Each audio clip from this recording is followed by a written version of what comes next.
So Bhavesh, आजपर्यंत तू ऐकलं असशील की मुलगी शिकली प्रगती झाली, पण काल तू एक वेगळा काय वाक्यप्रचार ऐकायला मिळाला असेल तुला. वाक्यप्रचार, ओके. तर आम्ही नवीन मराठीनुसार एक नवीन वाक्प्रचार आलेला आहे, तर हा खूप जुना सुविचार आहे. तर आम्ही काल तो मॉडिफाय होताना बघितलाय, मुलगी जिंकली प्रगती झाली. आणि आजपासून म्हणजे मी तरी असं ठरवलंय की मी मुलांना सपोर्ट नाही करणार, मी फक्त मुलींच्या क्रिकेटला सपोर्ट करणार आहे. कारण माझं असं काही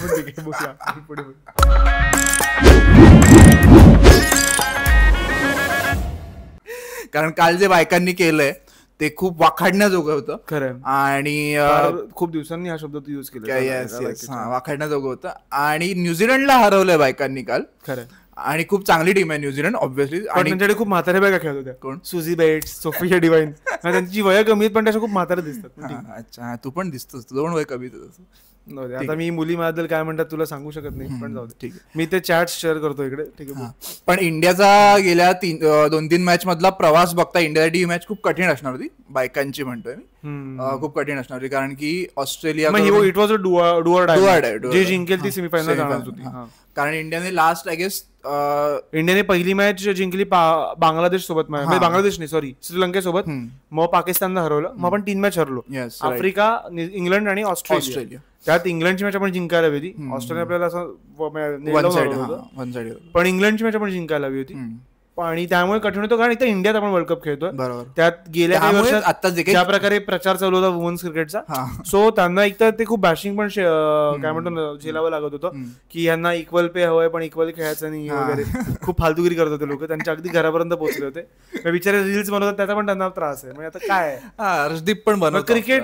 क्रिकेट एक स्पोर्ट आहे आणि त्यात ऑब्व्हियसली खूप गोष्टी मॅटर करतात, जे आपण खूप मनात. क्रिटिसिझम यामुळे होत होतं की इंडियामध्ये वर्ल्ड कप असून जर 3 मॅच हराव्या लागत असतील, हरलो असतो आपण 3 मॅच, त्यामुळे ते क्रिटिसिझम जास्त जाणवतं. पण ते पण त्याची पण एक लेवल असते. म्हणजे लोकांनी काही केलं होतं, म्हणजे इनको सिर्फ नाचने बोलो, रील्स बनाने बोलो, पैसा चाहिए कोहली जितना, परफॉर्मन्स देंगे बाबर आझम जितना वगैरे फालतुगिरी करत होतो. पण सध्या कोहलीचा परफॉर्मन्स बाबर आझम सारखा चालला असं. तर त्यावर नंतर तर एकंदर त्यामुळे मला वाटतं की त्यांनी जिंकणं खूप महत्वाचं झालं होतं आणि त्यांनी जिंकून सेमीज पर्यंत त्या पोहोचल्यात. सो आता पुन्हा लोकांचे सगळे होप्स वाढलेत. आणि काल मॅच बघायला पण बऱ्यापैकी लोक आले. आणि DY पाटीलला होती. DY पाटीलला IPL 8ची जी झाली होती पहिली IPL, त्यात मुंबईचं स्टेडियम होतं DY पाटील. तू काय स्वतःच करतो DY पाटील. तर इंडियाने टॉस हरला इकडे पण बायकांमध्ये पण, आणि इंडियाची पहिली बॅटिंग आली. 212 रनचा स्टँड दिला. प्रतिका रावल, आणि छान दिसते पाहिजे खूप. प्रतिका पण चांगली खेळली आहे हे पहिले बोलायला हवंस ना तू.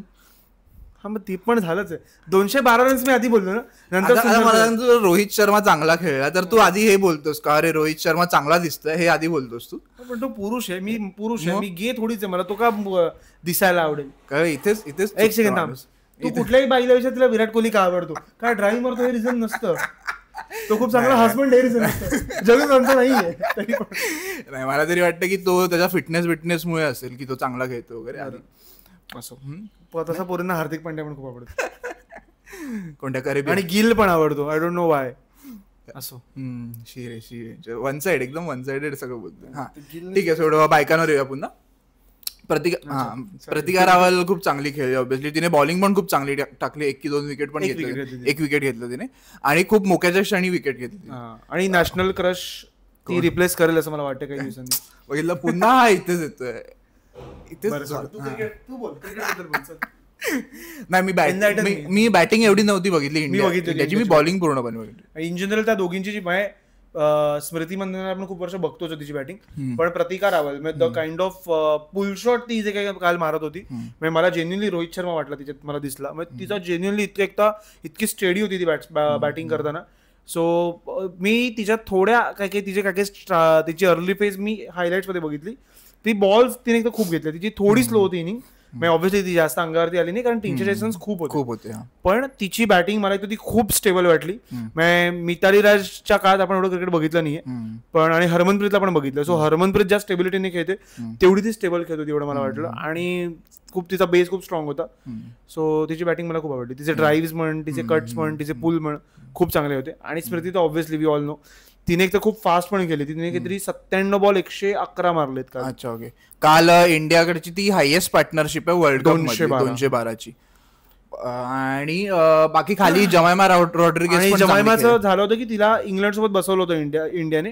आपण तिची काही मॅच 4 रनने हरलो, तर लोकांचं खूप होतं की तिला का बसवलं. सो ती थोडी आउट ऑफ फॉर्म होती, तिला खेळलं, तिला काल 1 डाऊन पाठवलं, जी की तिची नॅचरल पोझिशन नाही, ती 3 डाऊन वगैरे खेळते.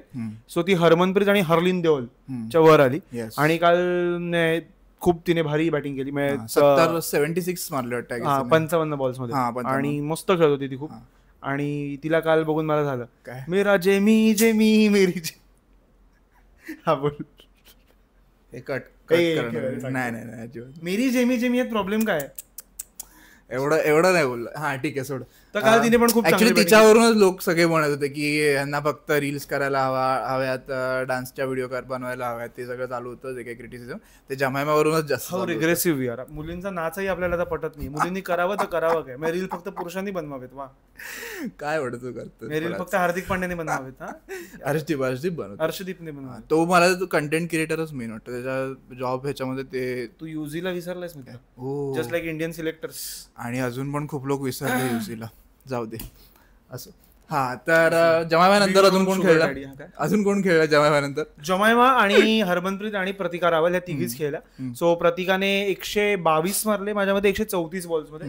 हरमनप्रीत आली पण तिने 10-12 बॉल्सच केले आणि तिने तेवढेच रन्स केले. सो इंडियाने ओव्हरऑल 340 केले. आणि मग त्यांना जिंकण्यासाठी 45 ओव्हरची मॅच झाली होती, 44 ओव्हरची.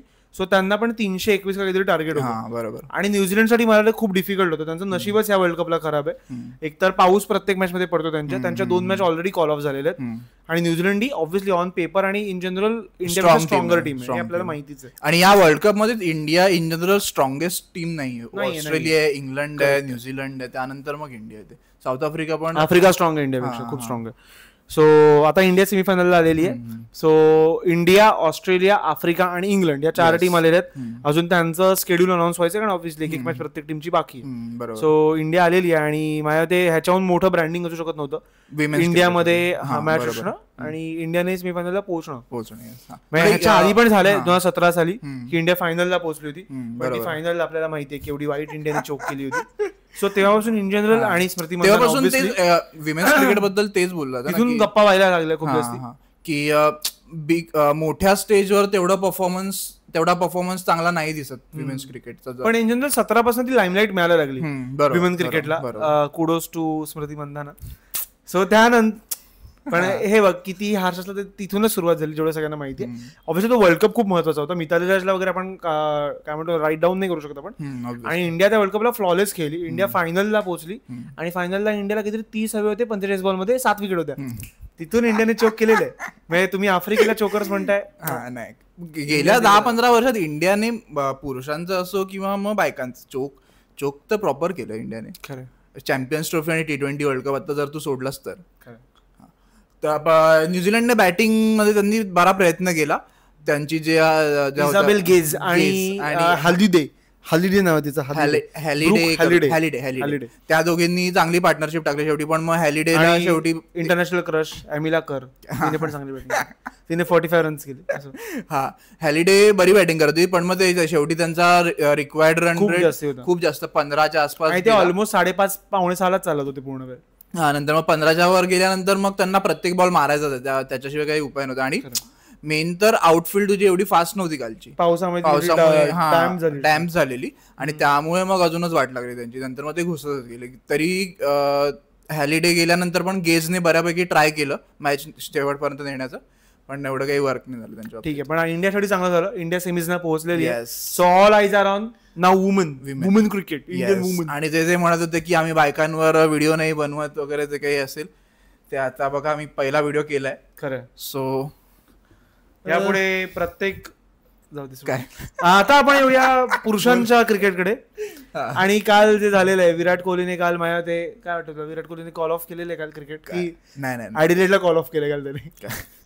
ॲडिलेडला केलं असेल तिने, की त्याने ग्लोव्ज वगैरे दाखवले. आय गेस ॲडिलेड साठी असावं फक्त, कारण की त्याचा फेवरेट ग्राउंड आहे. तिथे त्याने टेस्ट मध्ये एका मॅचमध्ये 2 सेंचुरीज टाकल्यात. येस. आणि त्याची ती 133 इनिंग पण ऍडिलेड हॉबार्टची. हॅरिस रॉफला जो 6 मारला तो पण ऍडिलेडचाच आहे. तो मेलबर्नचा भाई. येस मेलबर्नचा आहे तो. एमसीजी. ओके सॉरी, तो मेलबर्नचा आहे. पण ऍडिलेड त्याचा फेवरेट ग्राउंड आहे आणि तिथे त्याने बऱ्यापैकी चांगलं. आणि ऍडिलेड हे डॉन ब्रॅडमनचं होम ग्राउंड होतं. सो विराट डॉन ब्रॅडमन असं थोडंसं. हा. आणि रोहित शर्मा काल खूप चांगला. पण विराट रोहित वरती येऊच आपण. पण विराट बद्दल काय वाटतं? विराट मध्ये खूप जास्त चेंज झालं, खूप जास्त मॅच्युअर झालं विराट, असं वाटतं तुला?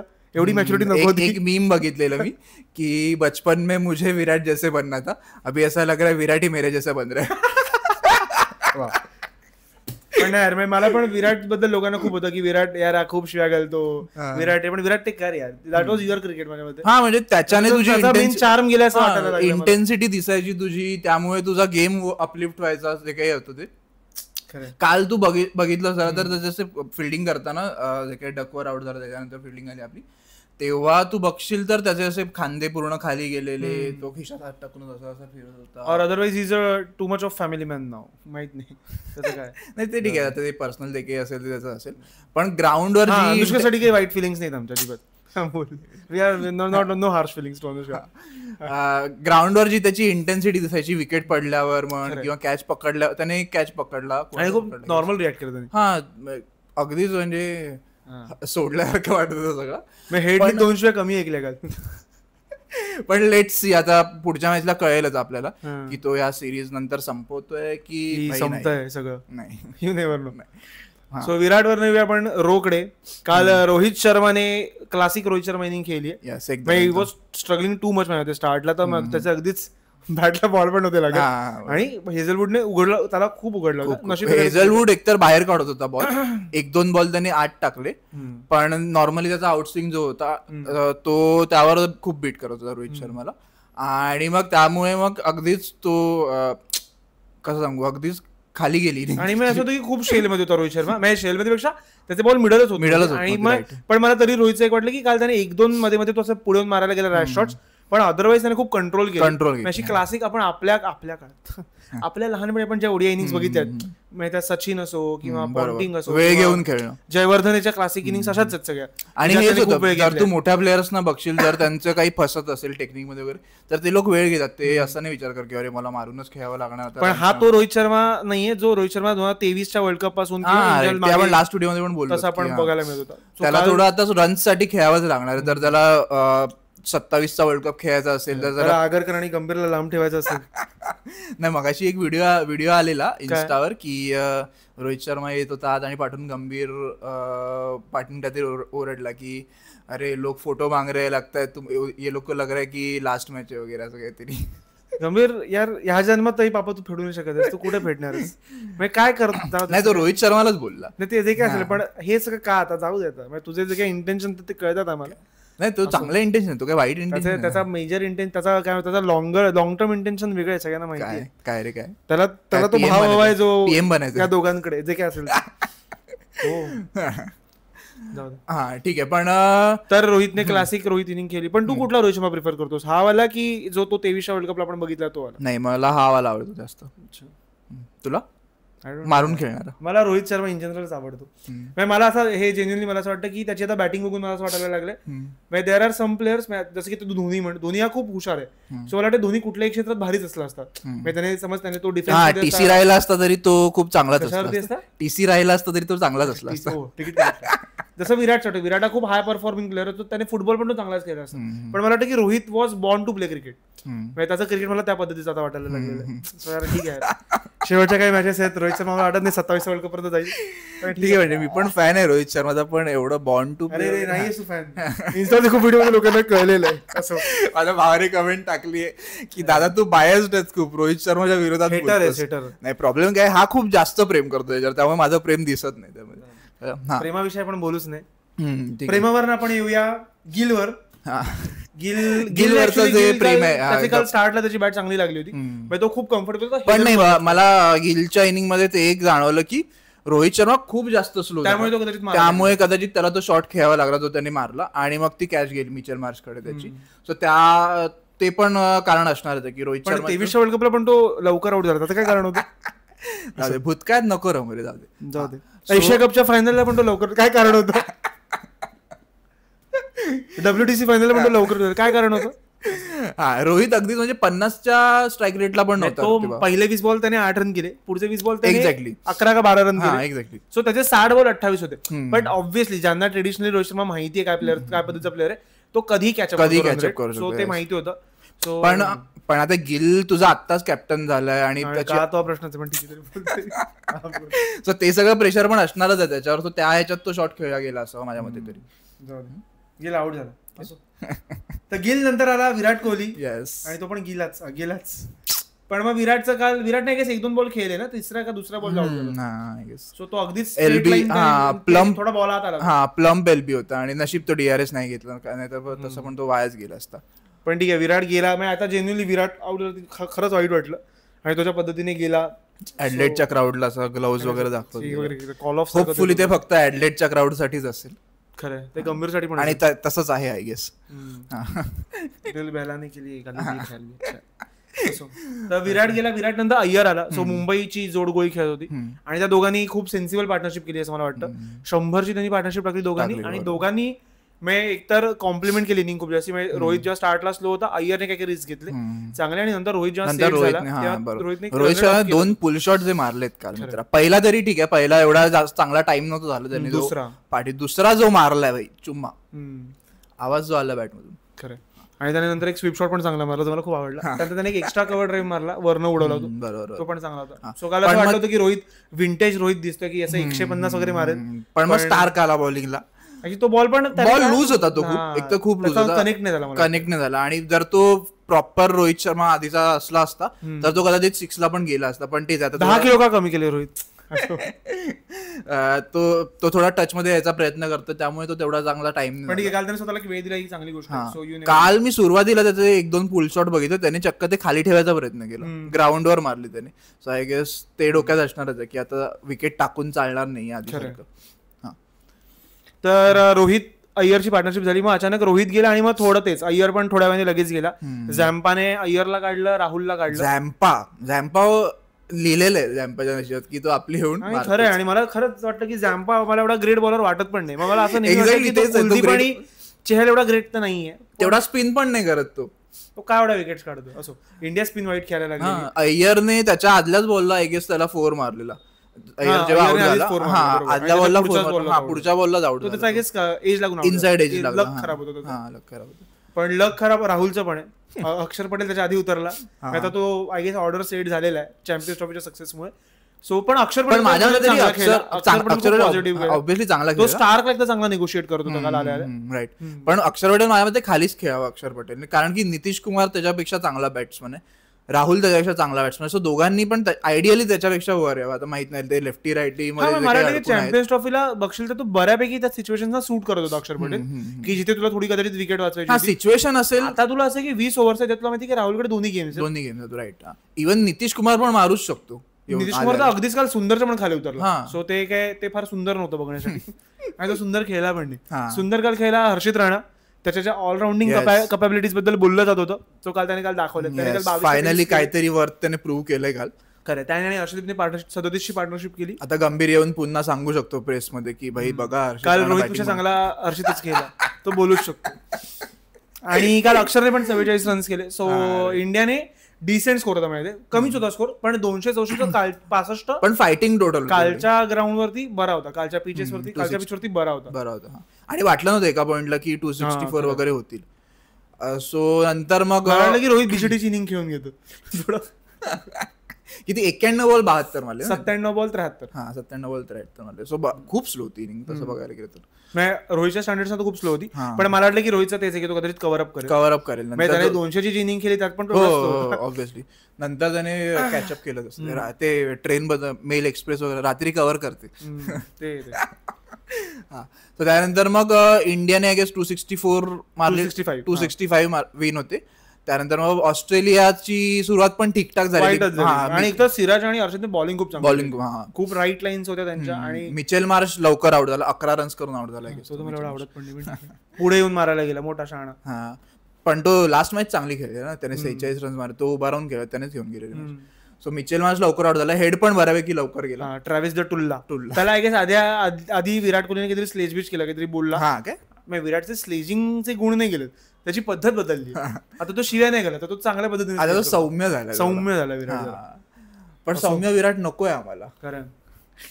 हा तर मग ट्रॅव्हिसने पुन्हा एकदा ते प्रूव्ह केलं की त्याला रोहित शर्माची कॅप्टनची केवढी आवडत होती, आणि या मॅचला पण तो ठीकठाकच खेळला. पण मग नंतर बऱ्यापैकी इंडिया कंट्रोलमध्ये होती मॅचच्या नंतर. तुला वाटलं की हा मग इंडियाने ही मॅच कंट्रोल केली आहे बऱ्यापैकी. तो जो मॅथ्यू शॉट होता त्याला दोन काय म्हणतो ना, दोन जिवंतांना काय म्हणतात इंग्लिशमध्ये, दोन त्याला चान्सेस कॅच ड्रॉप. एक अक्षर पटेल, सिराजने एक इझी कॅच. सिराजची इझी होती, अक्षरची जरा कठीण होती, सिराजची इझी होती. पण सिराज ऑफ बॅलन्स नसता झाला तर पकडली असती ऑब्व्हियसली. सिराज नाही बरा फिल्डर आहे सिराज, पण त्याचं मी जेवढं बघितलं मी त्या दिवशी मागे नशीब खूप खराब आहे. सिरीजमध्ये मी ऐकलं होतं की सिराज कॅचेस वाईट पकडतो, सिराजची ग्राउंड फिल्डिंग बरी, आणि सिराज ना डायव्हिंग कॅचेस चांगला घेतो. सिराजला इझी कॅचेस नाही पकडतो. इंग्लंड मधली कॅच विसरू नको मित्रा, तिसऱ्या डाईव्ह घेऊन पकडली होती. नाही बाउंड्रीवरची, बाउंड्रीच्या बाहेर गेलेला कॅच पकडून टेस्ट सिरीजला. हा सो एक इझी कॅच ड्रॉप झाला त्या शॉटचा, आणि त्यानेच मॅच नेली बऱ्यापैकी. नंतर मग त्यांचा एक कॉनोली करून एक प्लेअर आला. कॉनोली तर तो आय गेस तो मायकल बेवन सारखाच खेळला, तो अखिनी घेऊन गेला. पण मध्ये एक त्यांचा प्लेअर आला होता ज्याला रोहित शर्मा 2 पुल शॉट मारले, मिचेल ओवन. त्याने जी बॅटिंग केली आहे. पण मला त्या ठिकाणी गिलचा मेजर ब्लंडर वाटला, कारण मिचेल ओवन उतरल्यानंतर 5-6 बॉल खेळून त्याने हर्षित राणाला एक तो त्याने बॅकफुटला पंच केला इकडचा कव्हर्स मधून, तो एक तर जाम सुंदर शॉट होता. माझ्या कालच्या दिवसातला one of the best shot होता तो. बरोबर. आणि एक त्याने पुल शॉट मारला. सो ऑलरेडी त्याला एका ओव्हरला त्याने उचललाय, त्याने लगेच हर्षित राणाला ओव्हर काढला. हर्षित राणा सुंदर होता, अक्षर पटेल होता. मेन बॉलर तुझा आणला पाहिजे. जर तुझ्या हर्षित राणाला उचलतायत तर मग मेन बॉलर तेव्हा यायला हवा होता. हर्षित राणाच्या 2 ओव्हर एक्स्ट्रा करवलं त्याने, जे ऑन द ट्रॉट. काल विकेट हर्षित राणाने घेतल्या, पण त्याला ऑलरेडी मारलाय, तर एक्झॅक्टली. मग तुला हर्षदीप किंवा कोणाला तरी आणायला हवं होतं पुन्हा. जर एवढं प्रेम बरोबर नाही. आणि गिल कॅप्टन होता ना, आणि कॅप्टनशिपचं मला तेच वाटतं की गंभीर करतो.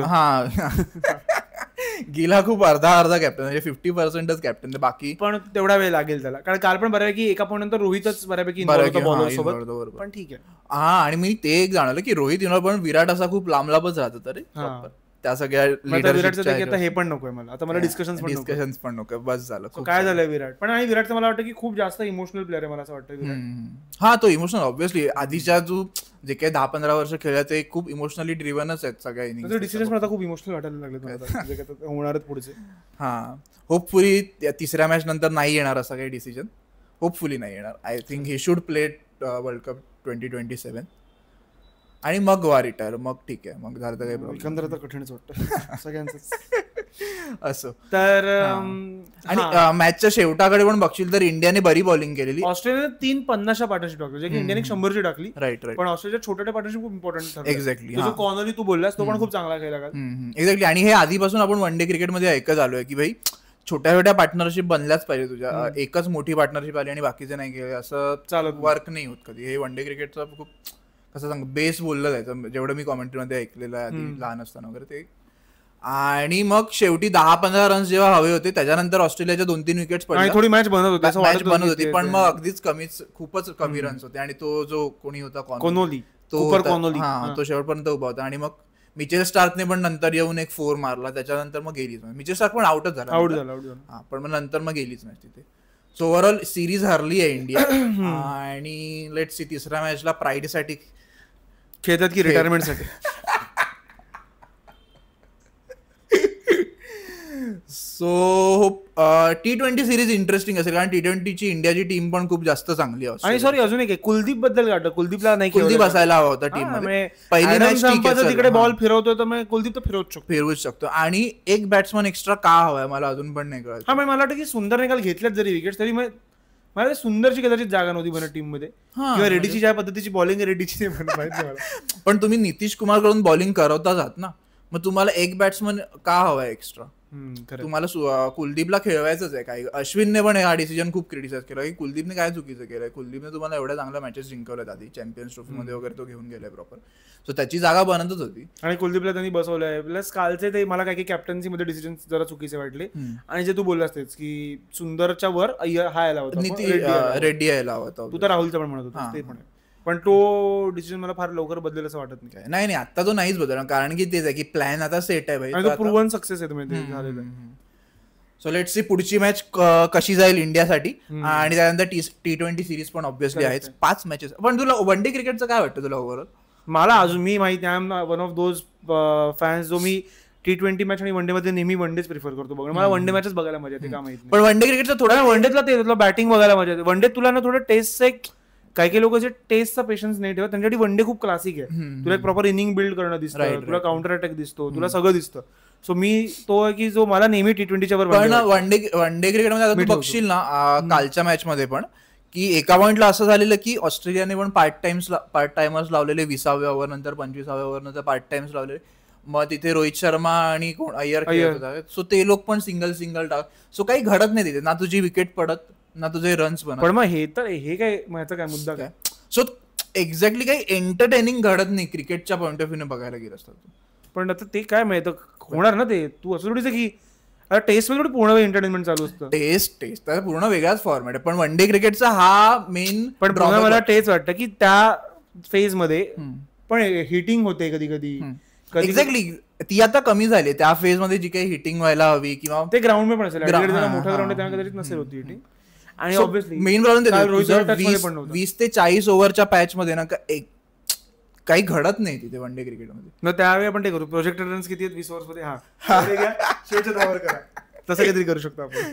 सो जो काही आता नवीन बॉलचा पण जो काही नियम आला की 34 ओव्हर पर्यंत 2 बॉल्स त्यानंतर 1 ball. So I guess reverse swing येणार आहे वन डे क्रिकेटमध्ये. सो ते पेशंटली आपण इंडियामध्ये ते जास्त होऊ शकतं रिव्हर्स स्विंग वगैरे.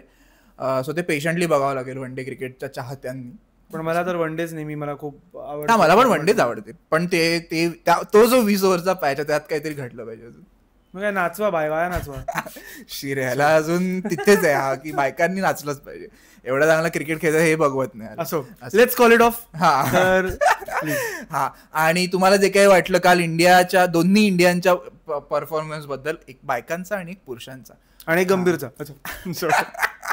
ते तुम्ही आम्हाला कमेंट्स मध्ये नक्की सांगा. आणि लाईक करा, शेअर करा, सबस्क्राईब करा. मांडीला खाजला क्रिकेटवरचा पहिला मराठी पॉडकास्ट. येस. आपण पुरुषांचं फार कमी बोललो, बायकांचं जास्त.